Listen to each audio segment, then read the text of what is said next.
Hoje nós veremos, terminando o tecido linfóide, linfonodo e baço. Então, são os dois outros órgãos para concluir o tecido linfóide. Os linfonodos. Então, no trajeto dos vasos linfáticos se interpõe o chamado linfonodo. Então, o linfonodo é uma estrutura que você normalmente apresenta na região cervical, axilar, em torno dos grandes vasos sanguíneos, na região inguinal. Se você passar a mão no teu pescoço, você vai sentir uma estrutura arredondada que você palpa, que são os linfonodos. Então, essas estruturas estão colocadas interpostas no trajeto dos vasos linfáticos. Então, o vaso linfático ele percorre o interior do linfonodo, continua, percorre o interior de outro linfonodo, até chegar a ducto torácico e canal linfático direito, que é jogado no coração direito. Então, a linfa ela vai percorrer esta estrutura aqui, que eu denomino de linfonodo. Então, os linfáticos chegam, né, e saem pelo hilo. Então, essa concavidade onde penetra a artéria e sai veia, eu chamo de hilo. Nós já vimos isso em outros órgãos. Então, essa concavidade aqui. Os linfáticos que penetram são os linfáticos aferentes e que saem os linfáticos aferentes, eferentes. Então, aferentes e eferentes. Então, essa estrutura, em primeiro lugar, ela vai possuir uma cápsula de tecido conjuntivo que vai emitir septos para o interior da estrutura. Tem uma parte periférica, também região cortical, uma parte mais central, uma região medular. Tanto o córtex quanto a medula, eu vou manter o arcabouço através de fibras reticulares. Então, se isso aqui fosse uma glândula, não é? Eu diria que o estroma seria constituído por uma cápsula, pelos septos, que só atinge a região cortical, e o arcabouço, todo ele, mantido por fibras reticulares. Então, essa estrutura aqui formaria o linfonodo. Seria o estroma, entre aspas, do linfonodo. O que a linfa percorre no interior do linfonodo? Então, os espaços que a linfa percorre no interior do linfonodo são denominados de seios. Os seios são espaços bem amplos, circundados por endotélio. Então, todo o seio é revestido por endotélio. Eu tenho 3 seios. O mais periférico, abaixo da cápsula, é denominado de seio subcapsular ou seio marginal. Então, o seio subcapsular ou seio marginal. Quando ele penetra, a linfa avança pelo córtex, o seio do córtex é denominado de seio cortical, até ela atingir o centro, a medula, onde eu teria os seios medulares. Então, eu tenho seio subcapsular ou seio marginal. A linfa depois percorre o seio cortical, atinge o seio medular e avança para o linfático eferente. Então, ela chega pelo linfático aferente, a linfa percorre o seio subcapsular, cortical, medular e sai pelos linfáticos eferentes. Essa estrutura toda vai ser o quê? Povoada por linfócitos. Então, eu vou colocar linfócitos em toda a região cortical e entre os seios medulares, os linfócitos vão constituir uma estrutura denominada de cordões medulares. Então, a disposição dos linfócitos entre os seios medulares serão de cordões medulares. Observa aqui a vascularização. A artéria vai se transformar em capilar, vênula pós-capilar e vai sair como veia. Então, Essa vênula pós-capilar do linfonodo, ela apresenta uma característica. As vênulas pós-capilares do linfonodo, ao contrário de todo o que há no organismo, ao invés de um epitélio pavimentoso simples, o endotélio dessas vênulas pós-capilares possui um epitélio cúbico simples. Então, elas são conhecidas como REVs, vênulas endoteliais altas. Então, as vênulas pós-capilares no linfonodo possuem um epitélio cúbico simples, ao contrário do epitélio pavimentoso simples, que é o normal. Então, essa é a estrutura que eu tenho do linfonodo. Além disso, esta região que marca o limite córtico-medular, essa região aqui que marca o limite córtico-medular, é uma região em que os linfócitos T preferencialmente se colocam.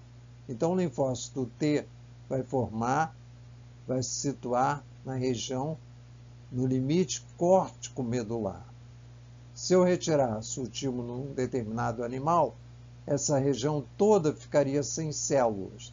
Então, a gente diz que o limite córtico-medular é uma região timodependente, porque depende do timo para ser povoado.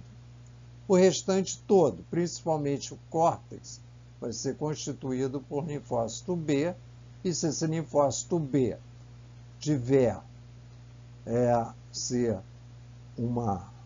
sofrer uma expansão clonal, ela vai formar o centro germinativo nos nódulos linfóticos. Então, quase sempre o córtex do linfonodo vai ser constituído por nódulos linfóides com ou sem centro germinativo. Normalmente é com o centro germinativo. Então, lembre-se o seguinte, vocês viram no primeiro período que o líquido tissular que se acumula no tecido conjuntivo, aquele líquido tissular é drenado. Ou vai para a veia, ou ele segue por um linfático. Então, ele vindo pelo linfático, eu posso trazer muito, se houver antígeno naquele conjuntivo, eu vou trazer antígeno nessa linfa. Então, se essa linfa passar pelo córtex do linfonodo, eu posso sofrer o quê? Levar a que linfócitos comecem a se dividir e a sofrer o quê? Expansão clonal. Se uma determinada população ou vários linfócitos sofrem expansão clonal, a população de linfócitos num determinado córtex pode aumentar estrondosamente. E aí, esse linfonodo pode comprimir a terminação nervosa da cápsula. Aí, esse linfonodo, que era indolor, passa a se tornar doloroso. Então, vocês vão ver que eu já passaram por determinadas situações em que o linfonodo começa a incomodar.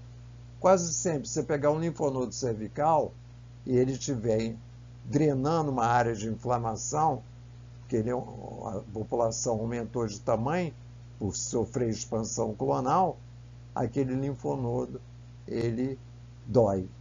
Então, o linfonodo doloroso pode indicar uma inflamação na sua proximidade. Numa microscopia, vocês observam região cortical. Olha só a cápsula de tecido conjuntivo aqui, esse róseo, esse eosinofílico aqui, bem fina. O septo é muito pequeno, olha, mas o nódulo, a presença do nódulo, os nódulos linfóides marcando o córtex. Então, a região cortical com muito nódulo linfóide e com muito centro germinativo. Observe a população linfocitária do córtex também, bem grande, né? A medula, a região aqui mais clara, corresponde ao seio medular. Ao passo que a região dos cordões medulares sofrem o quê? Essa são aqui mais basofílicas. Os linfócitos se aglomeram em cordões aqui. Então, eu tenho na medula cordões medulares intercalados pelos seios medulares. A presença do hilo. Uma característica do linfonodo é que quase sempre ele é envolto por tecido adiposo. E você, então, surpreende tecido adiposo próximo à cápsula. Então, córtex, região cortical, região medular. Cápsula de tecido conjuntivo. Olha o seio subcapsular, esse espaço aqui mais claro. Os nódulos com centro germinativo, com a região do manto, limite córtico medular, aqui já a região medular. Cordões medulares, ó, bem característico, eles se bifurcam, eles se anastomosam. Os linfócitos se concentram aqui. Aqui tem muito plasmócito também. Quando esses seios aqui começam a sofrer as transformações, o linfócito B vai até a diferenciação terminal, os plasmócitos se condensam muito nos cordões medulares. E aqui, então, os seios medulares. Olha um pouquinho de tecido adiposo aqui, aderido à cápsula. Um outro aspecto que, às vezes, você pega um linfonodo, geralmente paraórtico, são linfonodos menores. Cada região do organismo eu tenho um determinado tipo de linfonodo, mas a estrutura é a mesma. Cápsula, esse espaço em branco, seio subcapsular. Aqui quase que eu não evidencio o seio medular. A região do córtex, aqui dá para ver um pouquinho do seio cortical, olha, esse espaço em branco aqui. E a cápsula de tecido conjuntivo. O maior aumento, olha o tecido adiposo, a cápsula, o seio subcapsular, seio cortical, nódulo, centro germinativo, região do manto, característico, então, da periferia de um linfonodo. Então, nós tínhamos o quê? O plasmócito derivado da célula B, que sofreu o quê? Expansão clonal. Aqui a diferenciação terminal, como eu disse, vai se colocar lá no cordão medular. Lembrar que além de linfócito, os linfonodos apresentam também células dendríticas, né? Essas células dendríticas, elas são células apresentadoras de antígenos. Há também a presença de macrófago, circundando, então, no interior desse nódulo linfóide. Aqui ele representou o quê? A divisão mitótica do linfócito, né? Vários aqui sofrendo divisão mitótica, demonstrando, então, a presença do centro germinativo. E as outras células que não sofreram mitose formam um manto, né? Aquela região do manto. Então, o linfonodo, mostrar aqui que se um linfócito penetra pelo linfático aferente, ele segue pela linfa, ele vai circundar, penetrar no seio cortical.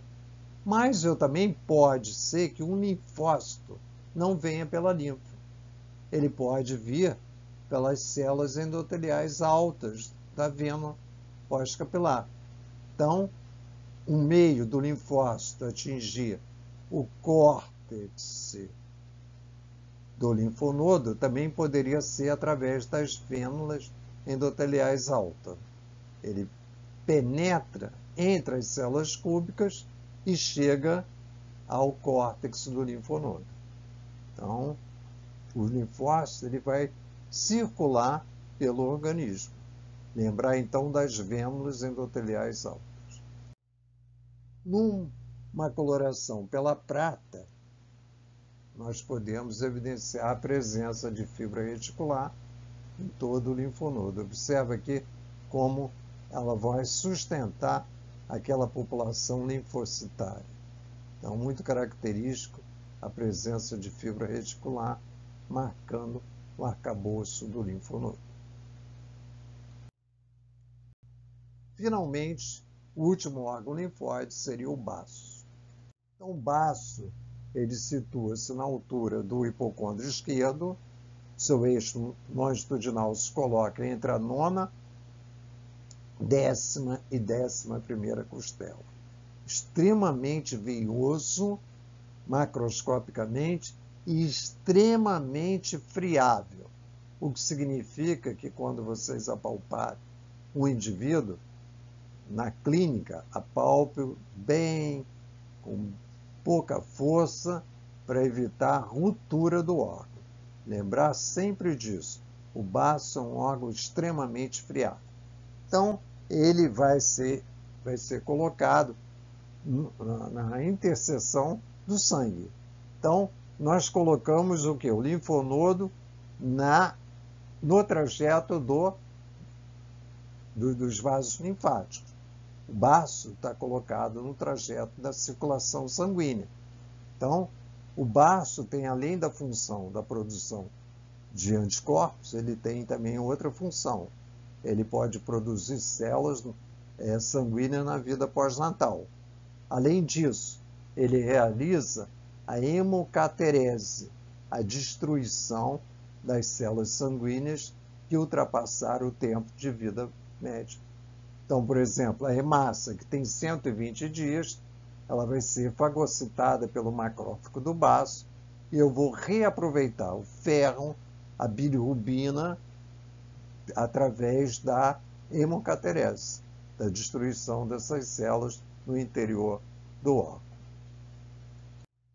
Então, olha o baço, parece um punho fechado, o hilo esplênico, artéria e veia. Então, para estudar o baço, a gente pega a circulação que penetra no interior. É um órgão extremamente friável. Nós vimos que, macroscopicamente, eu posso dividir o baço em polpa esplênica. Então, a polpa esplênica, na superfície de corte, em alguns trechos, ela fica extremamente brancacenta, ao passo que a grande parte da polpa esplênica fica avermelhada. Então, eu subdivido a polpa esplênica em polpa branca e polpa vermelha. Quando a gente pega um animal de laboratório, é possível ver pequenos pontos brancacentos, macroscopicamente, que corresponde à polpa branca.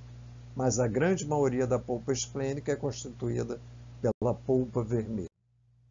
Então, o baço, lembrar que a artéria esplênica vai fazer, junto com a mesentérica, vai fazer o surgimento da veia porta, né?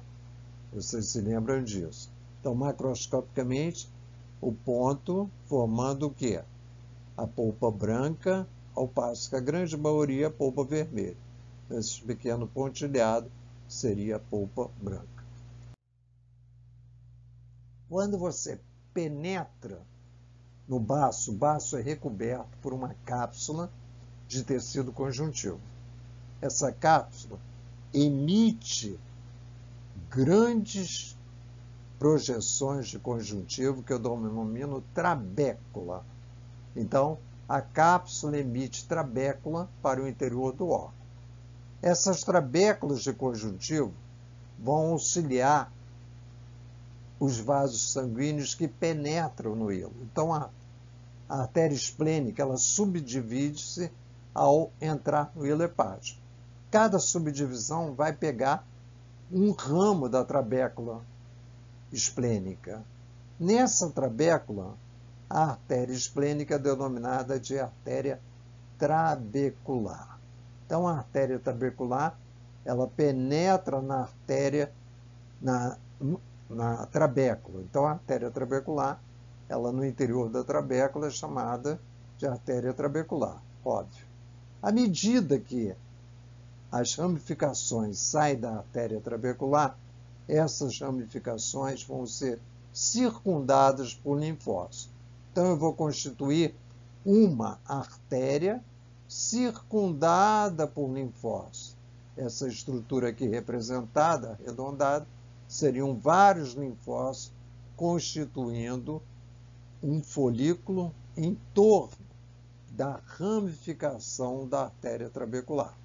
Então, essa artéria vai ser chamada artéria central de um folículo. Essa estrutura aqui seria um folículo. Então, artéria trabecular, artéria central, também conhecido como artéria folicular, e a ramificação final da artéria folicular, após sair desse folículo, ela lembra um pincel de pintura, as cerdas de um pincel. Então, a ramificação final é conhecida como artéria penicilar. Então, a artéria penicilar é a ramificação final da artéria central ou artéria folicular. Então, aqui, em torno da artéria folicular, é que se dispõe a grande maioria do linfócito B no baço. O linfócito B vai assumir um formato de folículo ou nódulo em torno da artéria folicular. Essa estrutura aqui, ela vai ser denominada de corpúsculo de Malpighi. Mais recentemente mudaram o nome para bainha linfóide periarterial. SWIT, bainha linfóide periarterial. Então, essa estrutura aqui é denominada de Pals. O que é um Pals ou o que é um folículo de Malpighi? É um nódulo linfóide tendo uma artéria folicular ou uma artéria central. Então, essa estrutura vai corresponder ao que nós vimos macroscopicamente como a polpa branca do baço. A polpa branca vai corresponder microscopicamente ao Pals ou ao folículo de Malpighi. Observa que nesse esquema a artéria folicular ramificou diversas vezes, formando algumas artérias radiais. Essas artérias radiais, elas vão formar o centro desse folículo aqui, né? Além dos linfócitos, sempre as células dendríticas ou células apresentadoras de antígeno vão se posicionar. A periferia desse nódulo aqui, quase sempre eu tenho o linfócito T. Então, o linfócito T, geralmente, ele se situa na periferia, na zona marginal de um nódulo linfóide, tá?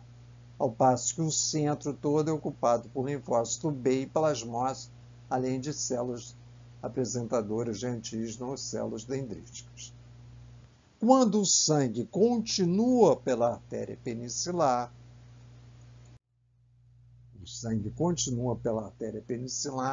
a extremidade final é recoberta por macrófago.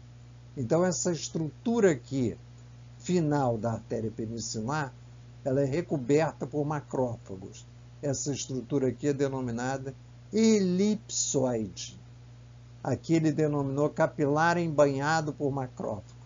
Essa estrutura, extremidade da artéria penicilar, circundada por macrófagos, é denominada de elipsoide, com S, elipsoide. Então, a artéria penicilar, o elipsoide. Aqui no baço, na polpa, eu estou saindo da polpa branca e agora vou penetrar na polpa vermelha. No baço existe uma teoria da circulação aberta e uma teoria da circulação fechada do baço. O que é isso? A teoria da circulação fechada é que os elipsoides jogam o sangue direto no sinusoide. Então, quando não existe interrupção no leito vascular, os elipsoides seguem em direção ao sinusoide, eu digo que existe a circulação fechada do baço. Mas outros autores acham que os elipsoides jogam sangue entre os sinusoides, esse espaço aqui entre os sinusoides.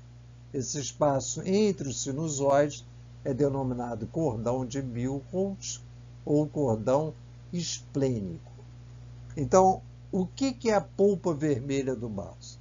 A polpa vermelha eu vou encontrar cordões de Biot, onde eu tenho plasmócitos, macrófagos, linfócitos, intercalado com sinusoides. Eu tenho um sinusoide, eu tenho um cordão de Biot.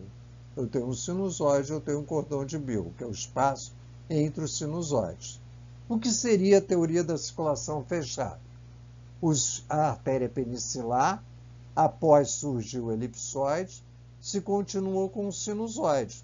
O sinusoide vai dar origem às vênulas, que vão formar as veias, que vai formar a veia trabecular e sai pelo hilo hepático como veia esplênica.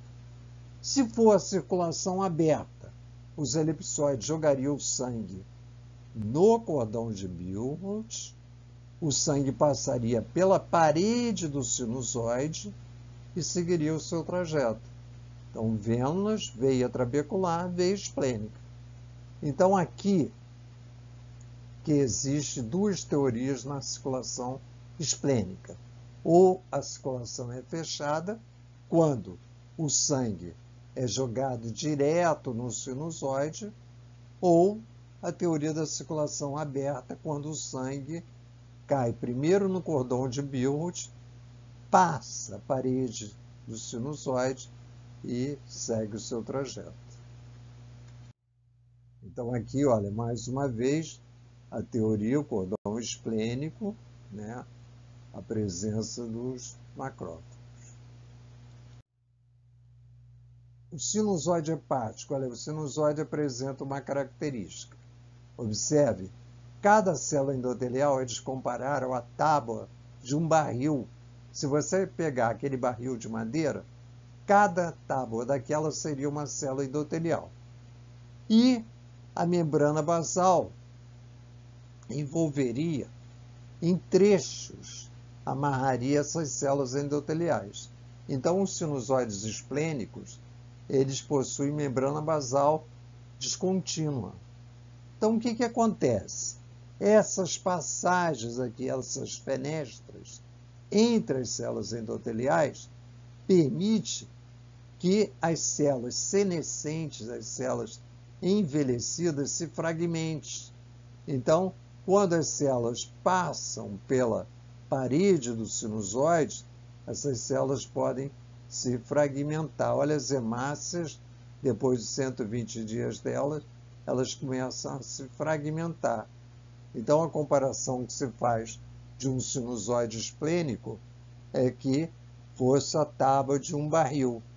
E a membrana basal sempre com esse aspecto de uma forma descontínua. Então, é um capilar e a membrana basal só envolve em trechos.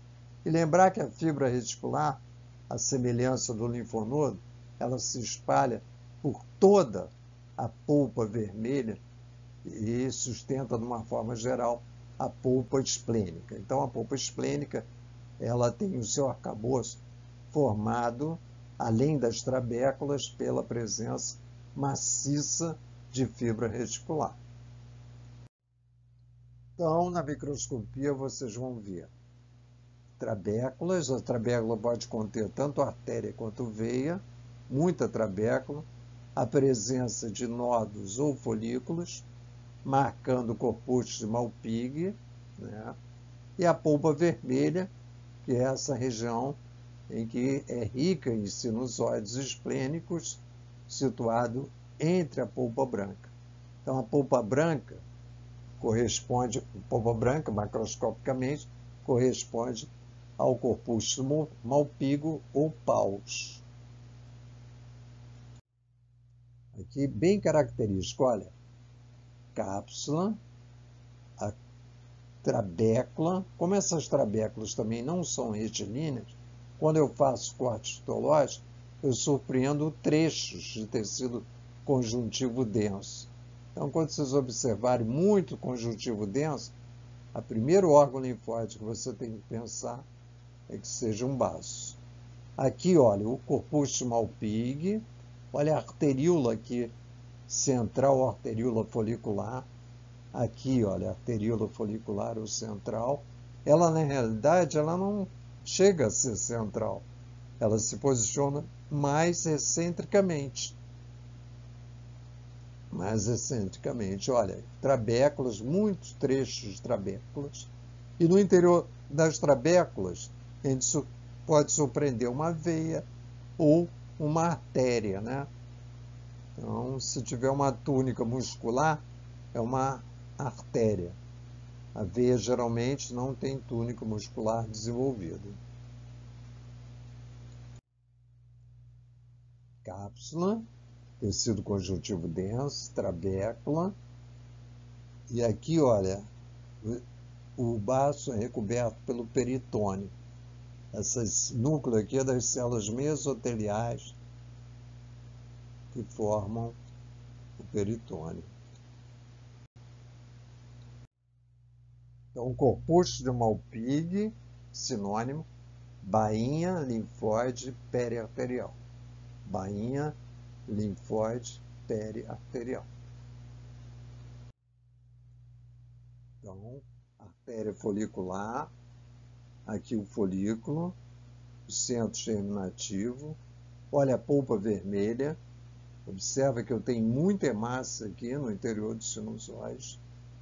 E bem característico a presença do corpúsculo de Malpighi ou paus, né? Então, os sinusoides esplênicos intercalados por cordões de Billings irão compor a polpa vermelha do baço. Olha aqui o sinusoide cheio de hemácia,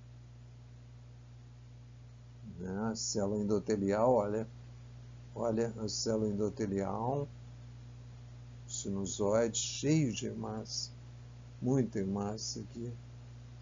Núcleo da célula endotelial, olha, bem achatadinho. E a presença de fibra reticular sustentando, olha, os sinusoides, né? Então, os sinusoides são sustentados pela presença dessas fibras reticulares.